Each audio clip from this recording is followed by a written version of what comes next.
It was all theater. I said it before, and I'll say it again. The drama between Francis and the German Conference of Catholic Bishops was all theater. I'm going to go over all of that today and show you how Francis maintains tight influence over the various dicasteries that connect him to his secular partners, as well as to the situation in Germany, which is ongoing as we speak. But the nature of theater is that a show is often put on for the observer to give them the impression that the outcome isn't already predetermined. We saw this with the Amazon Synod, which early reports had some very outlandish ideas proposed that were then rejected, which itself had the effect of making some of the more bizarre decisions made there easier for the observing faithful to accept. The same is likely true for the Church in Germany, and its synod is part of the larger and coming church-wide synod of bishops that I've mentioned before. So let's have a look at the latest development. Now let's start with how Francis keeps a close rein on his partnership with the Leviathan, which is frankly the real focus of his papacy anyway. People tend to lose sight of that during all this talk of the Eucharist and ongoing synods.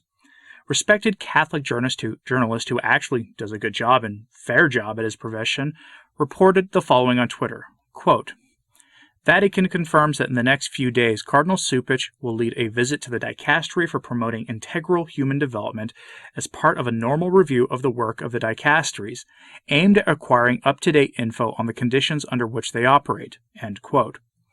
Dicastery for integral human development.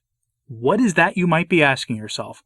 Well, in August of 2016, Pope Francis issued a Motu Proprio Humanae Progressium, or Human Progress, that established the dicastery for promoting integral human development. It is extremely short, and what it does is promote all the sort of secular issues we see that cross over with the Beatitudes, those issues that our secular rulers and critics love so much, and that the Church is focused on, frankly, to the expense of spreading the gospel message and telling the truth of Christ, at least in the last few decades.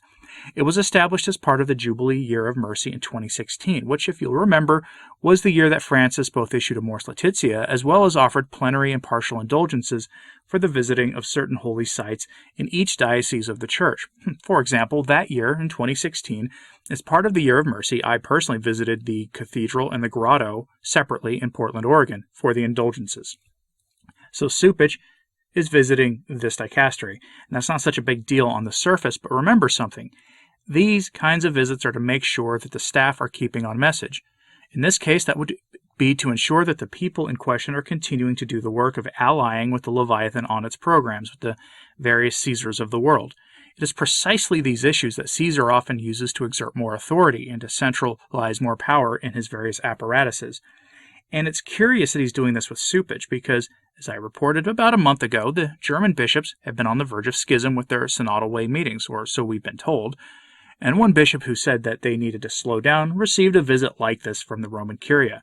And that bishop is a full-on modernist himself. He just had the sense to say that maybe they were taking things a bit too far, and for his troubles the Vatican sent an official emissary to go over their files and work related to his predecessor's handling of that diocese's version of the Ted McCarrick topic, and I'll get back to the German bishops here in a moment.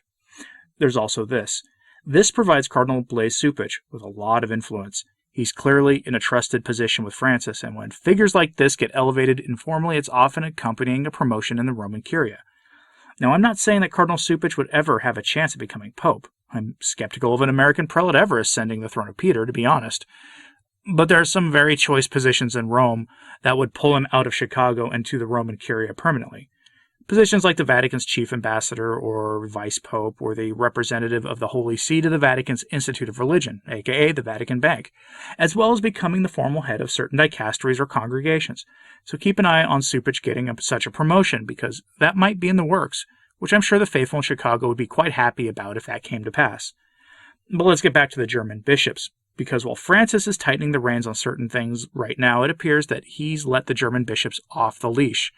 Remember, the word from the Vatican has been for the past year now that the German bishops would receive messages from Rome telling them to wait for the Church to act as a body on the topics the Germans were trying to address, and the German bishops responded by moving forward with the planning for the coming Synod of Bishops, to which the Vatican responded by announcing a church-wide synod that has the national conferences of Catholic bishops meeting together and presenting wish lists of topics for the Church to address as a whole. Now, if that sounds convoluted, don't worry, because it is convoluted. The whole process is supposed to take nearly 2 years to complete, And I and others have been pointing out that this is just a part of the larger virtual Vatican III that the Modernists are promoting. On that front, we have a news story that will confirm everything we've said, that the rift between Francis and Cardinal Marx, between Francis and the German bishops, all of it was pure theater. Headline from the Catholic News Agency. Pope Francis encourages us to continue on Synodal Way, says German bishops leader after audience. Now, the Catholic News Agency isn't exactly a fringe outlet. They're generally considered to be a trusted source by the hierarchy. Take that to mean what you will, but let's have a look at this. This is a lengthy quote, but you'll see why I'm presenting the whole thing. Quote, Pope Francis encouraged the German Catholic Church to continue on its highly contested synodal way, Bishop George Botzing said Thursday after a private audience at the Vatican. Botzing, the chair of the German Bishops' Conference, said June 24th that he assured the Pope that rumors that the German Church was seeking to diverge from the worldwide Church were untrue, reported CNA Deutsch, CNA's German-language news partner. I informed the Pope in detail about the status of the Synodal Way and made it clear that the rumors that the Church in Germany wants to go its own way are not true, he said in a statement on the German Bishops' Conference website.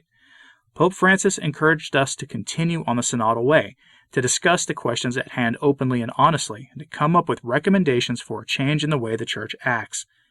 At the same time, he called for the Church in Germany to help shape the path of synodality he proclaimed toward the Synod of Bishops in 2023. According to the Holy See Press Office, Botzing saw the Pope after Cardinal Luis Laudadia, prefect of the Congregation of the Doctrine of the Faith, which recently intervened in Germany over a proposal for intercommunion between Catholics and Protestants. End quote. See what I mean? It was all theater. Francis asked Botzing for the Germans to help lead the Church in this discussion. The German bishops are seeking to change what the Church says about who can be ordained, the role of laity in the Church, and to ordain those who the world wants the Church to ordain, including those in the recent papal document that appeared to reject certain calls for ordination that people thought was a response to the Germans, and that would have included an automatic excommunication for those who violated that papal decree. It was all theater. If Bishop Botzing is to be believed, the Synodal Way, as they call it, has been going on in Germany since December 2019 and is expected to be done by February of next year. Part of this Synodal Way was sacrilegious reception of the Eucharist in the form of intercommunion between Catholics and Protestants at the Mass and at Sunday services. I covered that, and some people didn't understand why that was a big deal. I would hope that in light of the talk about valid reception of the Eucharist that we've been talking about endlessly for the past couple of weeks, people will begin to understand why this is so important. Which brings me back to the topic of Francis and maintaining his direction of the bishops. A month ago, the Vatican News Agency reported that an apostolic visitation of the Archdiocese of Cologne was underway. Cardinal Welki is the Archbishop there, a strong modernist himself, but he had the good sense to say that the Church in Germany had gone just a little too far in its synodal way, and that schism was something that may really happen.